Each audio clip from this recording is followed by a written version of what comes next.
Կարդամ հեքիաթ քեզ համար։ Հա։ Այո, դե լսի։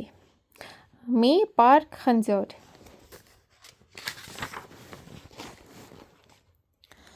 Մի օր հայրնապաստակը գնում է անտառով, սունկ ու հատապտուղ էր փնտրում ձագուկների համար, բայց հակառակի պես ոչ հատապտուղ էր հանդիպում, ոչ էլ սունկ, ու հանկարծ կանաչ բացատի հենց կենտրոնում մի վայրի խնձորենի տեսավ, ծառի ճյուղերին ու տակը խոտի վրա անհամար կարմրաթույժ խնձորներ էին շողշողում, երկար մտածելու կարիք չկար, նապաստակը բացեց պարկի բերանն ու սկսեց խնձոր հավաքել, նույն պահին թռավ եկավ ագռավը, նստեց կոճղին ու սկսեց կռալ, կռ, կռ, ինչպիսի անպատկառություն, եթե ամեն մեկը գա ու խնձոր տանի, ոչ մի հատիկ չի մնա։ Զուր ես կռավում, ասաց նապաստակը, այստեղ այնքան խնձոր կա, որ ամբողջ անտառին կբավարարի, իսկ տանը ձագուկներս քաղցած նստած են։ Հայրնապաստակը մի պարկ խնձոր հավաքեց, պարկը ծանր էր, բարձրացնել չէր կարողանում, այդ պատճառով սկսեց այն քարշ տալ անտառի արահետով, գնաց ու հանկարծ ինչ-որ փափուկ բանի կպավ, բարձրացրեց գլուխն ու տեղում քար կտրեց, իր առջև արջն էր կանգնած։ Ի՞նչ կա պարկիդ մեջ, հարցրեց արջը։ Նապաստակն իրեն հավաքեց ու ասաց. դե խնձոր է, հյուրասիրվեք, Միշա քեռի։ Արջը մի խնձոր կերավ, վատ խնձոր չէ, թարմացնում է, մռնչաց նա, մի լիքը գիրք խնձոր հանեց պարկից ու գնաց իր ճանապարհով։ Նապաստակն էլ իր ճամփան շարունակեց, գնաց, մեկ էլ 4 կողմից նրա մոտ վազեցին փոքրիկ սկյուռիկներն ու խմբով գոչեցին. նապաստակ քեռի, մեզ խնձոր կտա՞ք։ Ինչ արած, պարկի բերանը կրկին բացել էր պետք, նապաստակը սկյուռներին էլ խնձոր տվեց ու շարունակեց ճանապարհը, քիչ անց հանդիպեց իր հին ընկերոջը Ոզնուն։ Փշոտ գլուխ, ուր ես գնում, հարցրեց նա։ Սունկ հավաքելու էի դուրս եկել, բայց ոչ մի տեղ չգտա, դատարկ զամբյուղով դեսուդեն եմ գնում։ Տես ինչ լավ խնձորներ կան ինձ մոտ, զամբյուղդ բեր, լցնեմ, ես շատ ունեմ, ասաց նապաստակն ու խնձորը լցրեց։ Գրիշա, գնա խնձոր բեր Միքայելի համար։ Ու զամբյուղի մեջ լցրեց Ոզնու զամբյուղի մեջ։ Քիչ անց նա հասավ մարգագետին, որտեղ այծն իր ուլիկների հետ զբոսնում էր։ Նապաստակը նրանց էլ բաժին հանեց պարկի խնձորներից ու շարունակեց ճանապարհը։ Շատ էր քայլել, հոգնել էր արդեն ու թմբի վրա նստեց, որ մի քիչ հանգստանա, մեկ էլ չգիտես որտեղից նրա մոտ հայտնվեց խլուրդը։ Խնձորների անուշ հոտը նրան հանել էր բնից։ Իհարկե, ինչպես գլխի ընկավ, այդ օրը խնձոր կերավ նաև խլուրդը։ Իսկ նապաստակի տնակում անհամբեր հայրիկին էին սպասում քաղցած ձագուկները։ Մայրնապաստակն արդեն չէր էլ հիշում, թե որ երրորդ հեքիաթն է պատմում նրանց, երբ մեկ էլ ինչ-որ մեկը թակեց դուռը, փոքրիկ սկյուռիկներն էին, նրանց զամբյուղով ընկույզ էին բերել։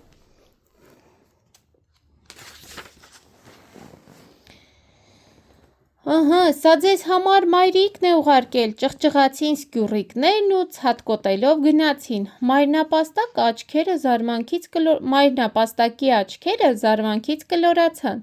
Նա նոր էր դուռը փակել, երբ կրկին դուռը թակեցին, թակ, թակ, թակ։ Ոզնին էր, նա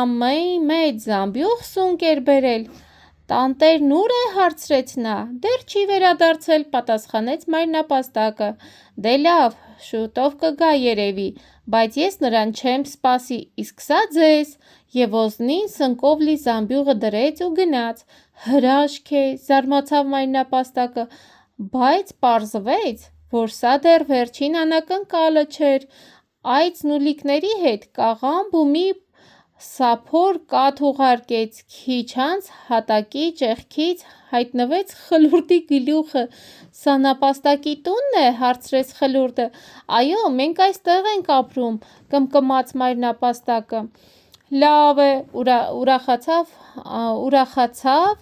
անսպասելի այցելուն, ուրեմն գետն ուղին ճիշտ եմ փորել։ 1 վայրկյան անց հատակի ճեղքից հայտնվեց կարտոֆիլի, գազարի, ճակնդեղի մի մեծ կույտ։ Ողջույն նապաստակին, գոչեց Խլուրդն ու անհետացավ, իսկ այդ նույն ժամանակ ագռավը պտտվում էր հայր նապաստակի գլխավերևում ու կռում. կռ, բոլորի խնձոր բաժանեցիր, իսկ ինձ մի հատ խնձոր անգամ չհյուրասիրեցիր։ Նապաստակը շփոթվեց, պարկից հանեց վերջին խնձորն ու պարզեց ագռավին. վերցրու, ամենամեծն է։ Շատ պետք է ինձ քո խնձորը, ինչ է կատարվում, չեմ հասկանում, քաղցած ձագերիդ դատարկ պարկ ես տանելու, հա։ Ես հիմա հետ կգնամ ու էլի խնձոր կհավաքեմ, ասաց նապաստակը։ Հիմա չես տեսնում ինչ ամպեր է կուտակվել, ուր կգնաս այս եղանակին։ Եկավ քո խնձորը, դուկեր։ Որն է սիրում։ Բայց հայր նապաստակը չլսեց ագռավին ու հետ վազեց դեպի անտառի խորքը, դեպի խնձորենին։ Ջան, դուկեր, ես կարդամ։ Վազեց ու տեղ հասավ, բայց այնտեղ գլխի ընկաք, թե ում հանդիպեց այնտեղ, եթե կարծում եք գայլին, ուրեմն չեք սխալվում։ Ինչ գործ ունես այստեղ, շրթունքները լիզելով հարցրեց գայլը։ Ես խնձորի եմ եկել։ Խնձոր սիրում ես, հա։ Սիրում եմ։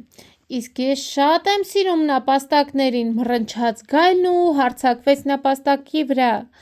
Դատարկ պարկը շատ պետք եկավ հենց այս պահին։ Նապաստակն այն գցեց գայլի գլխին ու մինչև նա կազատվեր դրանից, ինքը փախավ, այն էլ ոնց փախավ։ Արդեն ուշ գիշեր էր, երբ հոգնած ոտքերը հազիվ քարշ տալով հասավ տուն։ Ձագուկներն անուշ քնած էին, իսկ անկյունում տխուր տրտում լաց էր լինում մայր նապաստակը։ Դռան ճռոցից փոքրիկներն արթնացան ու նետվեցին հոր գիրկը։ Ուռա, հայրիկը եկավ, ճչում էին նրանք։ Հայր նապաստակը հազիվ էր զսպում արցունքները։ Ես ոչինչ, ոչ մի բան չկարողացա բերել, շշնջաց նա։ Մեկ էլ դղրդոց լսվեց։ Ինչ-որ մեկը սարսափելի ուժով հարվածում էր դռանը։ Գայլն է, շուտ թաքնվեք, բղավեց հայր նապաստակը։ Պատուհանը զրնգոցով բացվեց, ներս խցկվեց արջի բրդոտ գլուխը։ Մեղր եմ բերել ձեզ համար։ Ինչ մեղր։ Լորենու ծաղիկների հրաշալի մեղր, ասաց արջը, կճուճով մեղրը տվեց վախից ու զարմանքից քարացած մայր նապաստակի ձեռքն ու գնաց։ Առավոտյան երկարականջների ողջ ընտանիքը հավաքվեց սեղանի շուրջ, թե սեղանին ինչ կար դուք արդեն գիտեք. սունկ ու ընկույզ, կարտոֆիլ ու կաղամբ, գազար, ճակնդեղ, մեղր, այո, հրաշալի առատ սեղան էր դա։ Բոլորն ուրախ էին, միայն չարալեզու ագռավը չէր հանգստանում։ Ոչ մի կերպ չեմ կարողանում հասկանալ, թե դատարկ պարկից այսքան բարիք ոնց դուրս եկավ։ Կռ։ Դու հասկացա՞ր, Միք։ Լավն էր հեքիաթը։ Դե լավ է։ Խնձորդ համով է։ Դե ապրես, դեկեր որ բաբայանենք։ Բարի գիշեր։